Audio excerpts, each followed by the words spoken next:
Eu sou o Felipe, tenho 12 anos, tenho diabetes tipo 1, gosto de jogar futebol, gosto de andar de skate. Meu nome é Maria Cristina dos Santos, eu tenho 57 anos. Sou diabética desde que eu saiba, desde os 48 anos, quando comecei a ter alguns sintomas, né? Procurei, fiz um check-up e daí foi constatada a diabetes.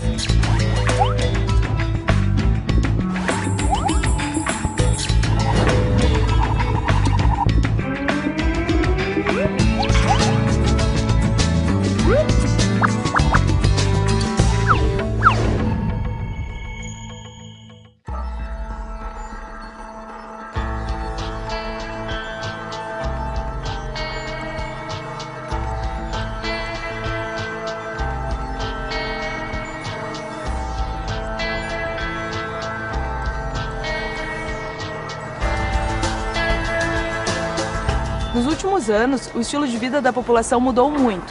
Essas mudanças trazem consequências diretas à saúde das pessoas, aumentando a incidência de doenças crônicas como diabetes.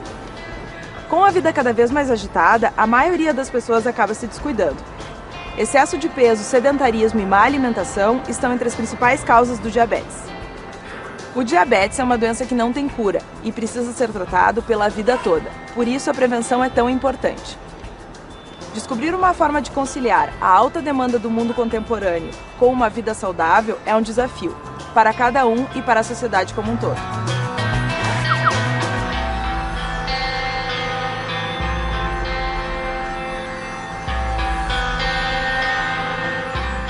A glicose é a principal fonte de energia de todas as células. Para que ela possa ser aproveitada, existe um hormônio principal, que é a insulina. Então a insulina promove o transporte da glicose, que vem tanto da alimentação como do nosso próprio corpo, para dentro das células. E a partir daí é gerada energia para várias atividades que a gente tem que desempenhar. Desde a atividade cerebral, atividade muscular, armazenamento de energia. Como é que a gente explica o que é diabetes para as pessoas? A insulina, que é esse hormônio que eu comentei, que auxilia a entrada da glicose para dentro da célula para ser aproveitada. A insulina pode ser ausente, como é o caso do diabetes do tipo 1, que são indivíduos que têm falta absoluta de insulina, ou a ação dela ser prejudicada, que é o caso do diabetes do tipo 2, onde existe resistência à ação desse hormônio. Durante a digestão, parte do alimento ingerido é transformada em glicose, que vai para a corrente sanguínea. A insulina produzida pelo pâncreas transporta a glicose para dentro da célula, atuando como se fosse uma chave a liberar a entrada da glicose na célula. Quem tem diabetes tipo 2 produz insulina, mas as células musculares e adiposas têm resistência à sua ação, o que impede o processamento da glicose.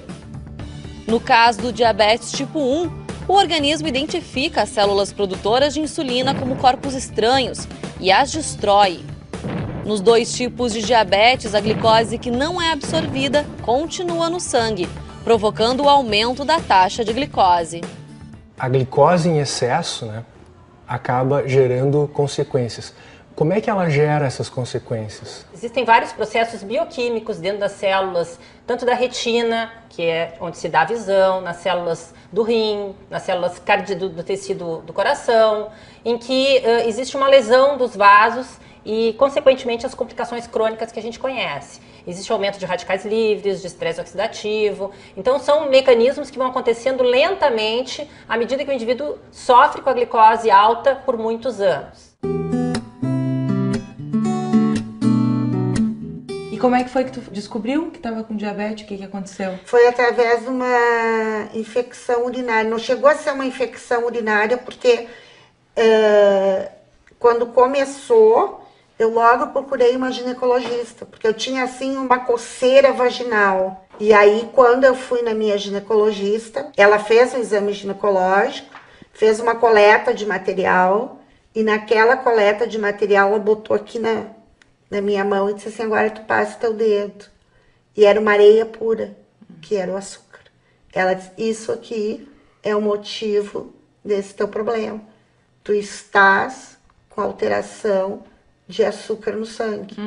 Então, através daquilo ali, eu fiz todos os exames e ela me encaminhou para uma endocrinologista. Isso que a senhora teve quando fez o diagnóstico do diabetes, na verdade, é uma infecção por fungo, né?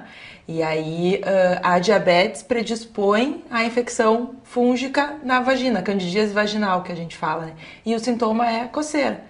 Então, é uma das formas que muitas vezes a gente descobre que a pessoa tem diabetes. Qual é o diabetes que mais preocupa os médicos? 90% dos pacientes com diabetes têm diabetes tipo 2, que é o diabetes do adulto, da pessoa com sobrepeso. E o diabetes tipo 1 é 10% dos pacientes com diabetes. Ambos desenvolvem complicações ao longo prazo. Talvez preocupe mais o diabetes tipo 1 pelo fato de ser um paciente que precisa o uso de insulina para sobreviver, mas o desenvolvimento das complicações em longo prazo é semelhante para os dois tipos, né? E o diabetes tipo 2, ao longo da vida, depois de 10, 20 anos de doença, também acaba utilizando a insulina. Existem também as complicações agudas, que é o indivíduo que não sabe que tem diabetes, ou tem diabetes e sofre uma infecção muito grave, que a glicose sobe rapidamente e ele vai entrar em coma e vai para o hospital, onde ele precisa receber insulina na veia, ser hidratado, para reverter aquele processo agudo, vamos dizer assim.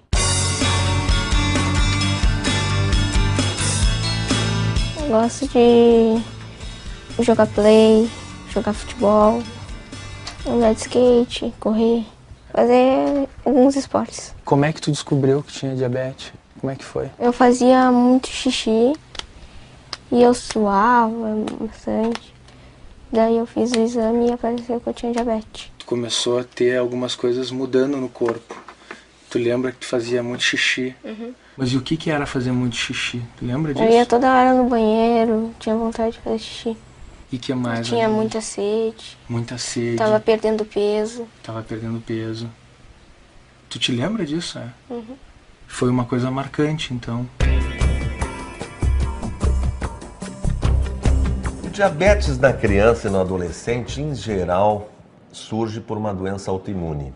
É um processo de doença imunológica em que o indivíduo começa a produzir anticorpos contra as células pancreáticas produtoras de insulina.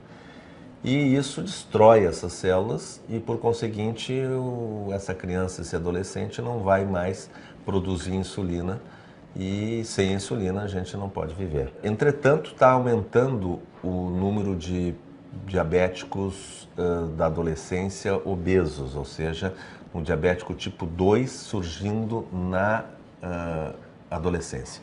Por quê? Porque a adolescência se caracteriza por uma mudança comportamental muito grande e os nossos hábitos alimentares estão ficando cada vez piores. E as crianças nossas e os adolescentes nossos estão engordando.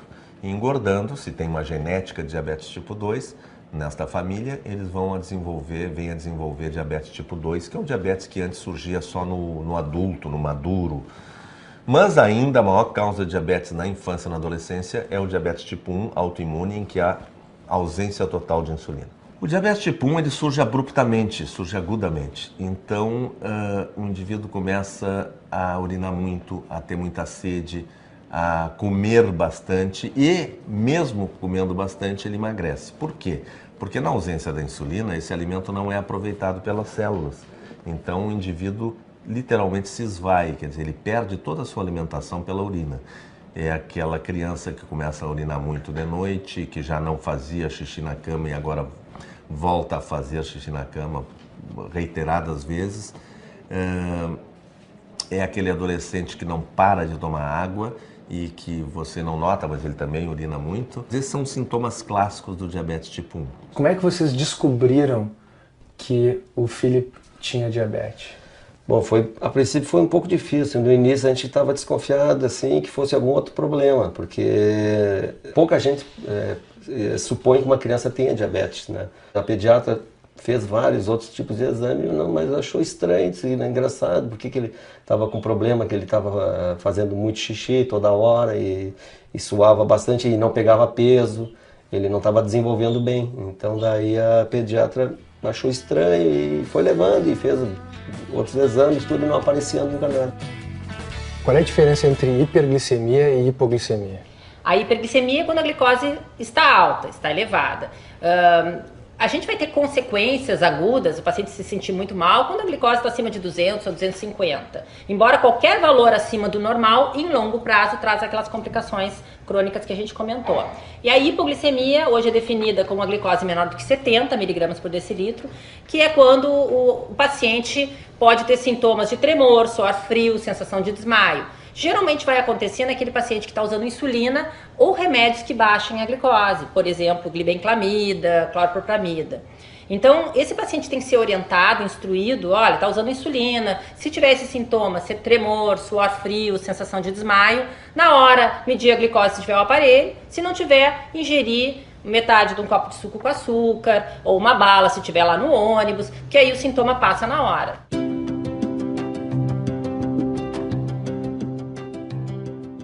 De noite é sempre normal, assim, tua glicose, teu açúcar no sangue? A maioria das vezes sim, mas tem vezes que abaixa e daí eu não consigo dormir e eu sinto que tá baixo, daí eu como um pão. E que coisas que tu sente? Eu fico meio tonto e fico tremendo. Tu acorda, vai, faz o teste? Faço o teste. E daí, se tiver baixo, eu como alguma coisa e daí durmo de novo.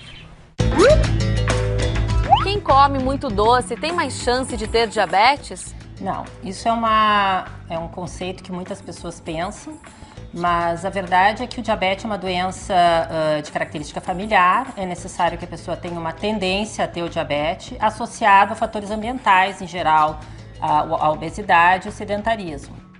Diabéticos podem ingerir bebidas alcoólicas? Os diabéticos podem ingerir bebidas alcoólicas desde que moderadamente, como qualquer outro indivíduo que tenha alguma doença crônica. Na verdade, não é proibida a ingestão de bebidas alcoólicas, deve ser moderado. É importante que os indivíduos que usam insulina não utilizem bebida alcoólica sem ter se alimentado pelo risco aumentado de queda de açúcar depois da ingestão de álcool. A aplicação de insulina pode causar dependência química? A aplicação de insulina não causa dependência química. Naturalmente que o paciente que precisa de insulina depois de muitos anos de diabetes do tipo 2, com muitos anos de duração, quando ele precisa de insulina, em geral, é uma necessidade continuada, mas isso não significa dependência química. O estresse descontrola o diabetes? O estresse, tanto físico como emocional, ele pode aumentar a glicemia, tanto em pacientes com diabetes como em indivíduos sem diabetes. Mas é importante lembrar que esse estresse pode ser uma doença, pode ser uma infecção, uma doença viral, um infarto, não apenas o estresse emocional. Apenas crianças têm diabetes do tipo 1? O diabetes tipo 1 mais frequentemente ocorre em crianças e adolescentes, mas também pode acontecer frequentemente em adultos jovens e até menos frequentemente em idosos.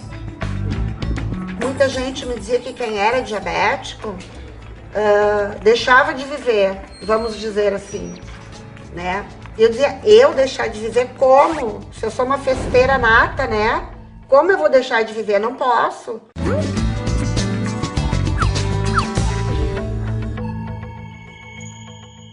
Manter bons hábitos alimentares e atividade física é essencial para a prevenção de doenças crônicas como diabetes.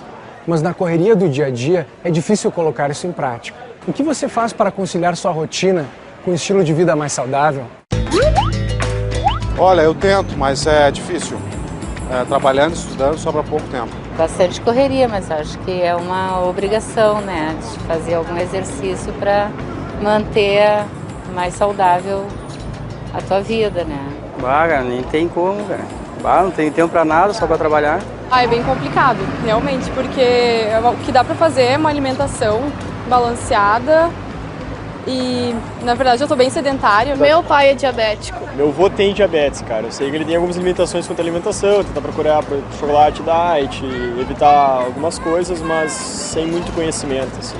Mas eu não cuido muito da minha alimentação e eu deveria cuidar mais justamente por ser hereditário isso, né?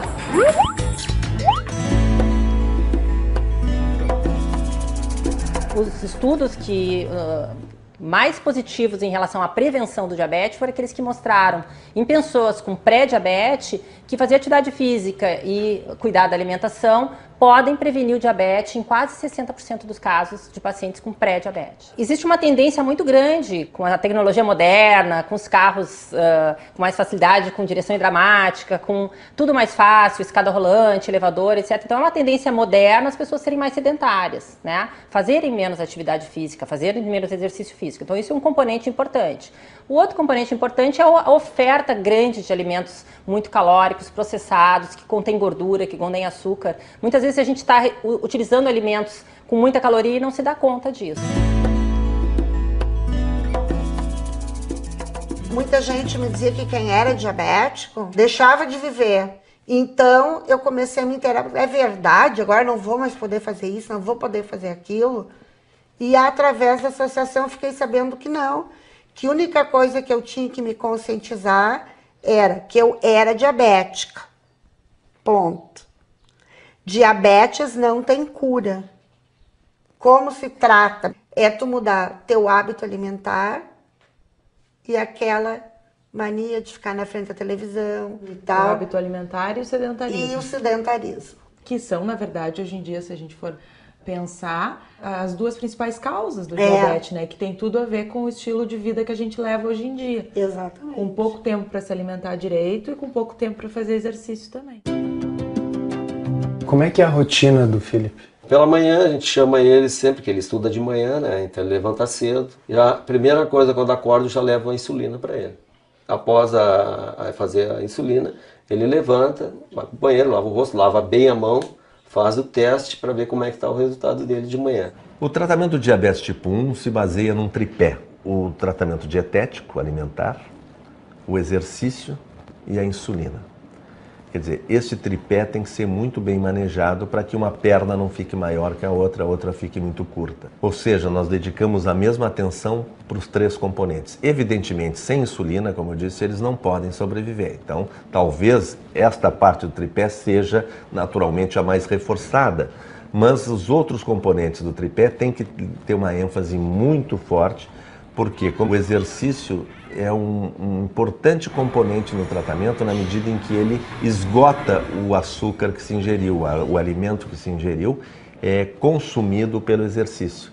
Então, o exercício maximiza a insulina, mesmo que seja pouca, melhora a ação dessa insulina, melhorando a captação do açúcar, da glicose para dentro das nossas células e deixando esse indivíduo funcionante, digamos, normalmente, fisiologicamente normal. Como é que está a atividade física hoje em dia na sua vida? Tá bem o caminho, né, bastante. Procuro, se eu tiver que, muitas vezes eu vou para o centro, eu vou a pé. Né? E cheguei a fazer uma atividade regular, todos regular, os dias? Regular. Uhum. E como é que a senhora se sente com essas mudanças, assim? Notou alguma diferença na qualidade de vida? Ou... Ah, sim. Bastante. O que a senhora percebeu? Eu andava sempre muito cansada, né? Tinha muito sono e com o tratamento eu melhorei isso assim 1000%. Ficou mais disposta. E eu trabalhava, hoje eu sou aposentada, mas eu trabalhava, sempre trabalhei em serviços administrativos, né? E era muito sedentária. E como é que era a sua alimentação antes? Que diferenças que a senhora apontaria, assim? Como é que a senhora se alimentava antes e como a senhora se alimenta agora? O carboidrato muito controlado e o doce. Agora? Agora. E antes era liberado.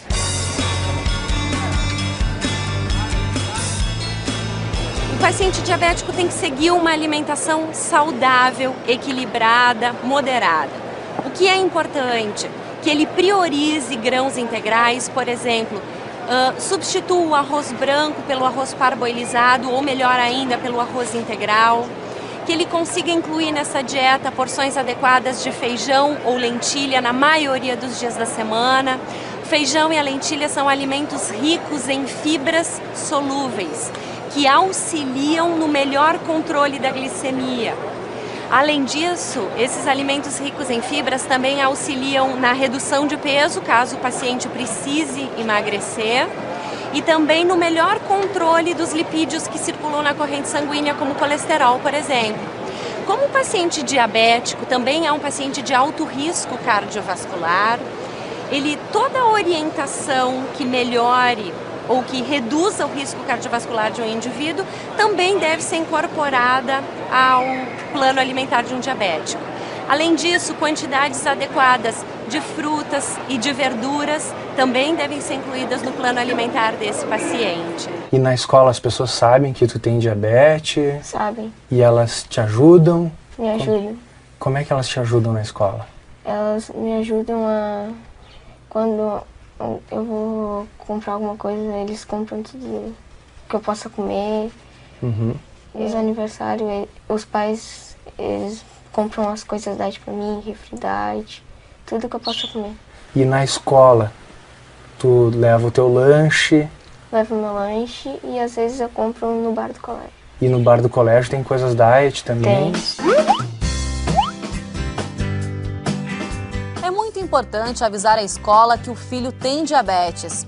Os pais devem conversar com os professores, explicar o que é a doença e como auxiliar a criança quando ela se sentir mal.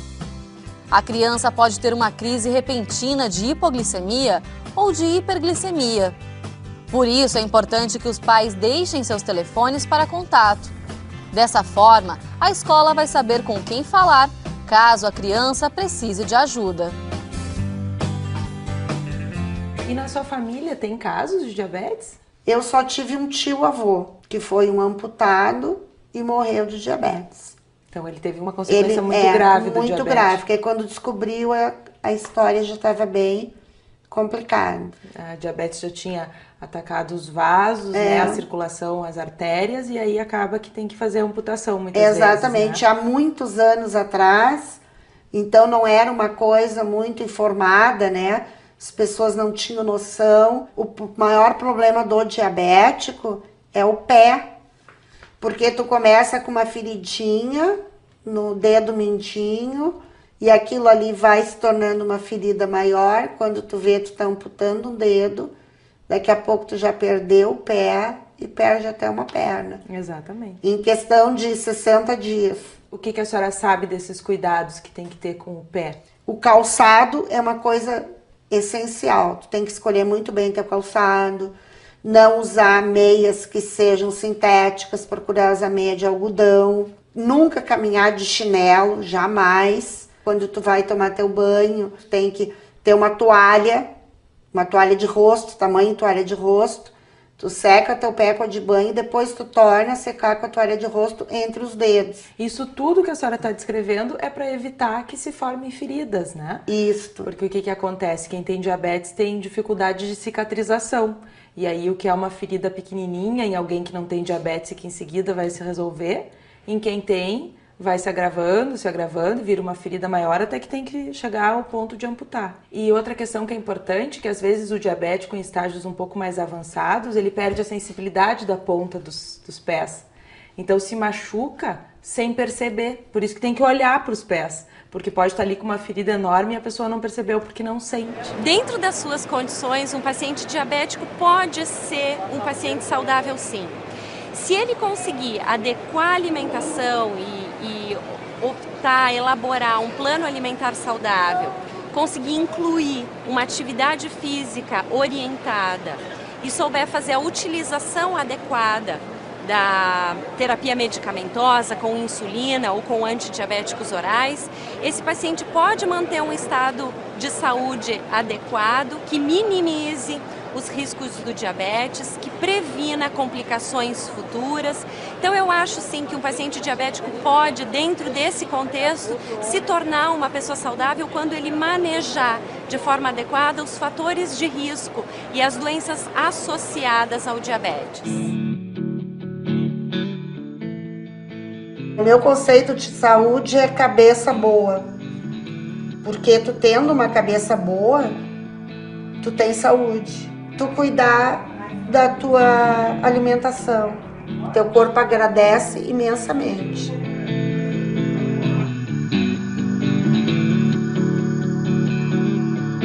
Ter uma vida com bastante atividades para fazer, comer coisas boas, saudáveis e não ficar toda hora doente.